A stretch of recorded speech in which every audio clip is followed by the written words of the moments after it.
When the store's door opened, the agent Martin wore an intriguing smile. Tom and Jerry were preparing to purchase a home of their own, and Martin immediately began introducing a newly developed property. The Yonder community was quiet and practical. Most importantly, it was affordable. Although it was in the suburbs, the occupancy rate was very high, and there was only one unit left. Unknowingly, Tom and Jerry were swayed by Martin's words, and soon they arrived at the community. The uniform architectural style and neat planning made Tom and Jerry feel a bit eerie, but they decided to check out the interior layout.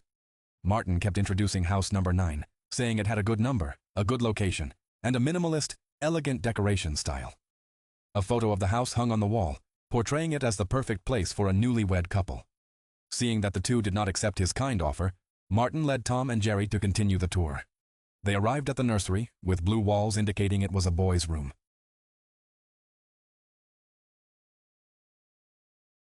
While the two explored other rooms, Martin disappeared. Tom and Jerry didn't worry, figuring they'd leave too. They laughed and teased Martin, but soon grew silent. Though following their memory's path, they strange returned to room 9. Jerry tried to rationalize, thinking a wrong turn was made, yet repeating mistakes seemed impossible. Their smiles vanished. It felt like a maze, and the exit was lost. After using the last drop of gasoline, they arrived at room 9 again. Luckily, the fridge held champagne and strawberries. However, tasting them brought no flavor. The next morning, Tom climbed onto the roof for answers, but the view filled him with shock and fear. Such a chilling community shouldn't exist. Jerry's cries snapped Tom from his daze. They believed following the sun would surely lead them out. As they trudged onward from morning until noon, under a sun setting into a night-shrouded sky, two figures pressed on. Suddenly, Jerry caught sight of a lit house ahead. Exhausted, Tom perked up at the news, and they headed inside. On the table was the same old meal. When they opened the door, despair hit them. It was house number 9 again. Nearby, a box on the street had essentials and food. Jerry searched for others while Tom brought items in, revealing a lighter. When Jerry returned, flames were consuming the house, Tom's signal for help. They waited roadside, slowly slipping into sleep. Morning came with another box nearby. Inside it, a baby with a note, "Raise the child, and you can leave." Even more terrifying, the house that burned was intact again.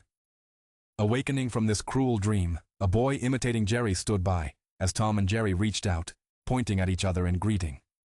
The boy mirrored their gesture, exuding the vibe of a close-knit family. Each morning, he woke them, mimicking their conversations like a recording device. Today, they measured height again, realizing they'd endured 98 days with the child in a seemingly endless struggle.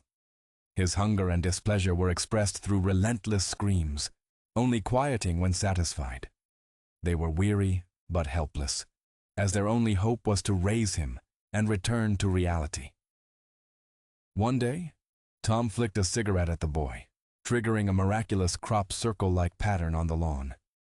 Intrigued, Tom discovered silicone gel-like matter beneath. For the first time, Tom found purpose, to uncover what lay beneath. Jerry wanted to join, but Tom rejected him, using it as an excuse to avoid the boy's presence. Tom would leave in the morning like a husband in a normal family. Jerry quietly watched his back with mixed feelings. Tom found relief, but Jerry felt like he was dealing with a rebellious child, filled with secrets, not his own flesh and blood. This left Jerry feeling confused and sad. That night, they sat in the car, silent, until Tom instinctively turned the key and music began to play. For the first time in over 100 days, they felt the taste of freedom and lightness. They danced in front of the car, as if nothing had happened, as if they were still those sunny, hopeful young people.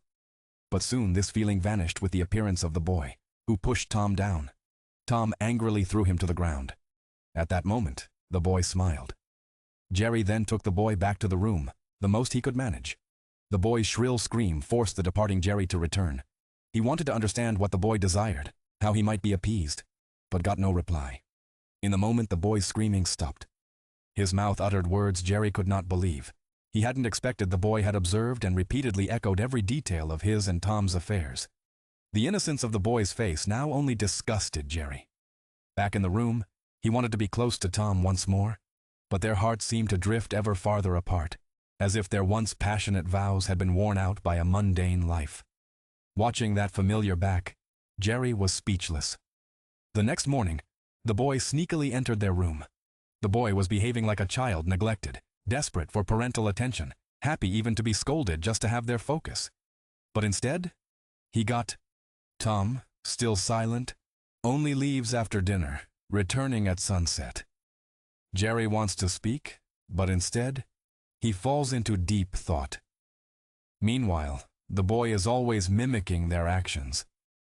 One night, the sleeping Tom wakes to find the boy watching TV.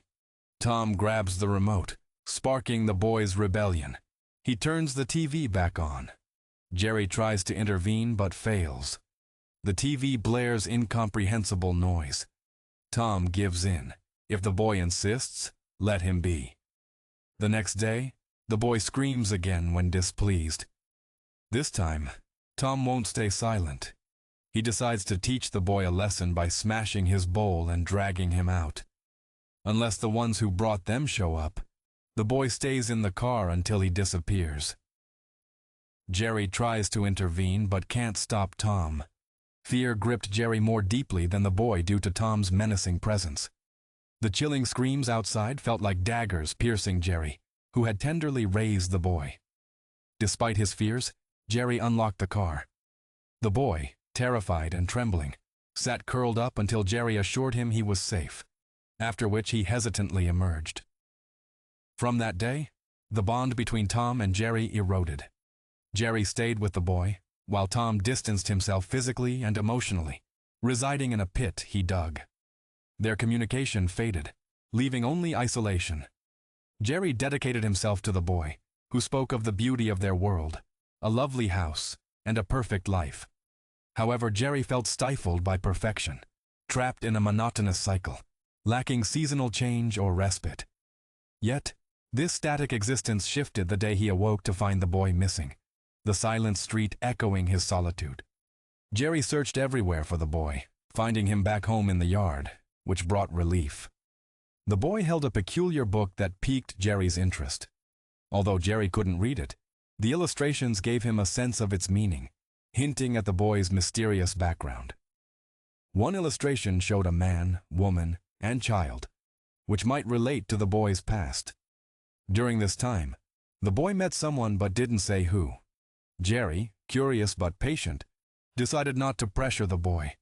Instead, he played a game, imitating people they knew, including Jerry and Tom. Encouraged by Jerry, the boy mimicked the person he saw, his neck transforming and making strange noises, which frightened Jerry. This moment assured Jerry they were of different origins. Time flew by, living there for nearly 300 days, and the boy matured. Their relationship post this incident developed further. Their relationship changed, becoming one of master and servant. Jerry now regrets stopping Tom earlier. Tom's health worsened. One day, a man challenged Jerry to stay by his side to allow both to leave, but they'd lose their house. A desperate Jerry agreed, only to be deceived when the man vanished. Since then, Jerry saw him only at nightfall. Meanwhile, Tom uncovered something alarming in the pit, a sack of fruit, hinting someone was buried. Overwhelmed, he just wanted to escape. Suddenly, Jerry's voice echoed. She was lost. Hearing her, Tom shouted back, guiding her, but his frail body gave way. Jerry eventually returned to find Tom collapsed. Despite her pleas to the indifferent man in the room, he ignored her. With dawn, a determined Jerry decided to beg the man again, looking at Tom's dire state. The narrative continues with Jerry's ongoing struggle and determination to change their fate. In hopes of both having raised her, to help Tom, with the man's figure growing distant, Jerry felt despair. Tom's ending was already destined. He was already leaning in Jerry's arms. They reminisced about their past, those beautiful scenes constantly replayed in their heads. Tom, amidst these sweet memories, took his last breath, leaving Jerry to fall asleep unknowingly in double the pain. Jerry was startled awake by the man returning with a box filled with bags of fruit. At this moment, Jerry was as helpless as a child, able to do nothing but scream. Tom never expected, After digging such a deep pit for so long, Jerry realized it would become her burial ground. Determined to take revenge, she confronted the man, but his head was so hard she couldn't hurt him beyond a scratch. Terrified, he fled, and the ground rose up unexpectedly, stunning Jerry. Seeing her chance, she jumped in and understood why he always vanished. Her fate lay hidden there. Inside, she saw a boy resembling her and a gasping woman. They exchanged glances, realizing they weren't alone. Before Jerry could ask questions, she began to sink, the space rejecting her. She fell into another room, revealing a man with eyes wide open in death. Jerry stumbled, realizing many resided there, unseen by each other. Bewildered, she pressed on in this haunting place, surrounded by secrets and shadows. Could not see each other. Perhaps each room housed someone, yet each was invisible to the others. Tom Rue and Jerry ended up buried together in that cave. Their mission was completed, yet they could never leave. The man departed with their only relic from that eerie community. In the mediating hall, Martin saw the man, finally at ease, and removed his name tag, handing it to him. At that moment, Martin's life came to an end. From that moment, his name was Martin. Martin skillfully placed him into the fruit bag, left an address, packed the wrapping, and placed it into the drawer. But the old Martin had vanished. Soon, a new couple entered the office, and a familiar scene unfolded. Cuckoo birds do not build their own nests. They lay eggs in the nests of other birds like magpies and sparrows, relying on these hosts to hatch and rear their young. Cuckoo eggs typically resemble those of the host bird, making it difficult for the host to detect them. Once the young cuckoo hatches, it may push out the host's chicks to ensure it receives adequate food and care. Successfully continued this parasitic strategy.